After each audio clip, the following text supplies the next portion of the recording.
On the surface, Sylvia Plath was the American dream personified. In the 1950s, she was the golden girl. She was a Fulbright scholar, a published poet, and a model of academic success. She had the grades, the looks, and the ambition to conquer the world, but underneath the scholarships and the accolades, a quiet horror was growing. In 1963, at the age of 30, she took her own life, leaving behind a legacy that has haunted literature ever since. But to view Plath only as a tragedy is to miss her genius. She was not just a victim of her mind, she was a cartographer of it. In her semi-autobiographical novel, The Bell Jar, she provided the world with perhaps the most lucid, terrifying description of clinical depression ever written. She didn't describe sadness. She described suffocation. She coined the metaphor of the bell jar, a scientific glass container used to display dead specimens in a vacuum. She wrote, "To the person in the bell jar, blank and stopped as a dead baby, the world itself is the bad dream."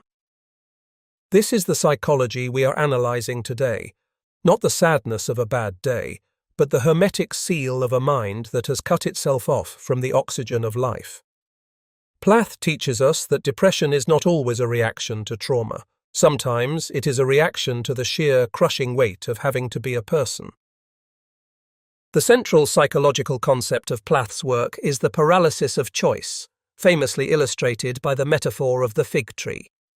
In the novel, the protagonist sits at the crotch of a tree, starving to death. She sees beautiful figs hanging from the branches. One fig is a husband and a happy home. Another fig is a famous poet. Another is a brilliant professor. Another is a traveller. She wants them all. But she realises that choosing one means losing all the others. She writes, "I sat there, unable to decide, while the figs began to wrinkle and go black, and one by one they plopped to the ground at my feet." This is a profound diagnosis of the modern condition. High-achieving people are often terrified of commitment, not because they don't want to do things, but because they want to do everything. Every choice is a death of 1,000 other possibilities. Plath captures the specific agony of the perfectionist, the fear that by choosing a path, you are narrowing your potential. This indecision leads to a state of catatonia. You end up doing nothing because you are terrified of doing the wrong thing. You starve in front of the feast because you cannot bear to let a single crumb go to waste. The second pillar of her psychology is the bell jar effect itself, the distortion of reality. Depression is often misunderstood as an emotion. Plath reveals it as a filter. When the bell jar descends, it doesn't matter if you are in Paris or at a party or winning an award. The air inside the jar is the same sour air of your own self-hatred.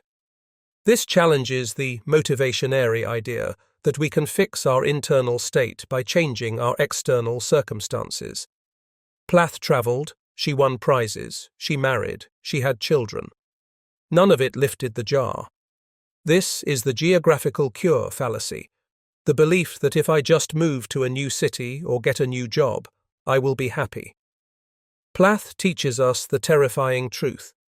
Wherever I sat, on the deck of a ship or at a street cafe in Paris or Bangkok, I would be sitting under the same glass bell jar, stewing in my own sour air. The problem is not the location. The problem is the lens. Depression is a biological and psychological distortion that makes the world look absurd and hostile. It creates a barrier where you can see other people being happy, but you cannot touch them or feel what they feel. You are a specimen, observing life, but no longer participating in it. We must also acknowledge the specific cultural pressure that crushed her. Plath was a woman of ferocious intellect living in an era that wanted women to be decorative. She possessed what psychologists call role conflict. She wanted to be the arrow, sharp, shooting into the future, making a mark. But society told her to be the place, the home, the rug, the comfort for a man. She wrote about the horror of domesticity, comparing the routine of cooking and cleaning to a slow death. She feared that marriage would reduce her to a servant, flattening her genius into a frantic cycle of washing dishes. This is relevant to anyone who feels their potential is being suffocated by the mundane expectations of society. Plath's depression was fueled by the rage of a racehorse forced to pull a plough. It is a warning about the cost of suppressing your true nature to fit a social mold. The energy you use to suppress your ambition does not disappear. It turns inward and attacks you. In the end, Plath's tragedy was a loss of the self. She looked in the mirror and no longer recognized the person staring back. She saw a collection of achievements, a collection of roles, student, daughter, wife, but the core was empty. The bell jar is a story about the exhaustion of keeping up the performance. So what is the lesson for us? It is a dark one, but necessary. Plath teaches us that intelligence is not a defense mechanism. You cannot think your way out of a mental health crisis, just as you cannot think your way out of a broken leg. In fact, high intelligence often builds more complex traps. But the fig tree also offers a reverse lesson. To survive, we must choose. We must accept that we cannot be everything. We must mourn the lives we will not live so that we can fully live the one we have. We have to pick a fig, eat it, and enjoy it, even if it means letting the others rot. The alternative is starving at the foot of the tree, perfect in potential, but dead in reality.